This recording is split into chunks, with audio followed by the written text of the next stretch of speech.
ओम नमः शिवाय दोस्तों। सावन सोमवार की यह व्रत कथा जो भी पढ़ेगा उसकी सभी मन की मुराद पूरी होगी। सावन सोमवार की व्रत कथा से करे मन्नत पूरी।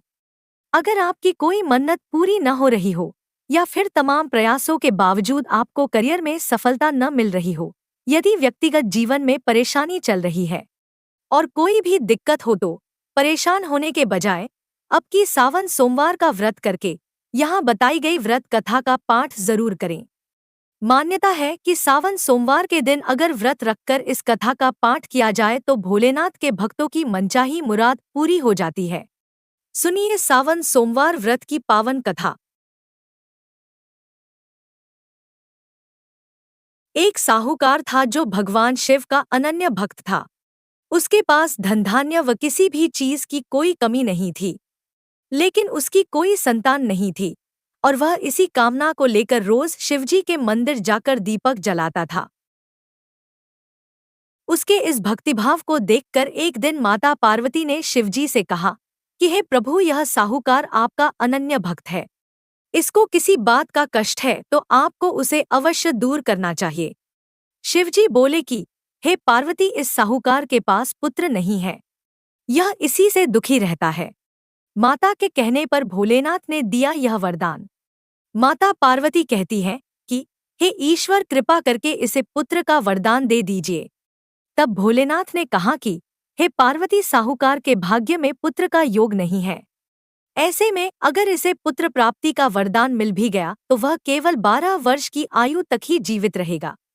यह सुनने के बाद भी माता पार्वती ने कहा कि हे प्रभु, आपको इस साहूकार को पुत्र का वर देना ही होगा, अन्यथा भक्त क्यों आपकी सेवा पूजा करेंगे। माता के बार बार कहने से भोलेनाथ ने साहूकार को पुत्र का वरदान दिया, लेकिन यह भी कहा कि वह केवल 12 वर्ष तक ही जीवित रहेगा। केवल 12 साल की आयु के लिए हुआ पुत्र का जन्म। साहूकार यह सारी बातें सुन रहा था, इसलिए उसे न तो खुशी हुई और न ही दुख हुआ। वह पहले की तरह ही भोलेनाथ की पूजा अर्चना करता रहा।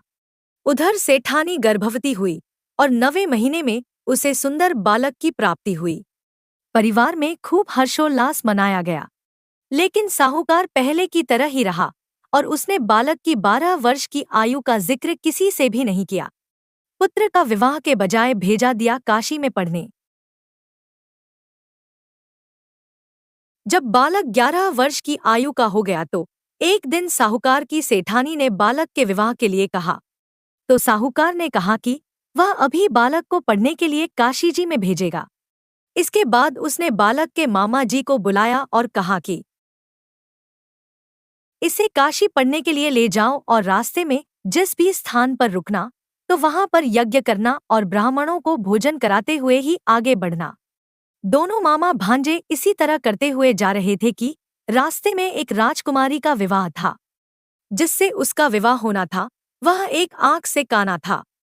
तो उसके पिता ने जब अति सुंदर साहूकार के बेटे को देखा तो उनके मन में आया कि क्यों न इसे ही घोड़ी पर बिठाकर शादी के सारे कार्य संपन्न करा लिए जाएं। तो उन्होंने लड़के के मामा से बात की और कहा कि इसके बदले में वह उन्हें बहुत सारा धन देंगे, तो वह भी राजी हो गए। साहूकार के बेटे का हो गया विवाह। इसके बाद साहूकार का बेटा विवाह की बेदी पर बैठा और जब विवाह कार्य संपन्न हो गए तो जाने से पहले उसने राजकुमारी की चुंदरी के पल्ले पर लिखा कि तेरा विवाह तो मेरे साथ हुआ है, लेकिन जिस राजकुमार के साथ आपको भेजेंगे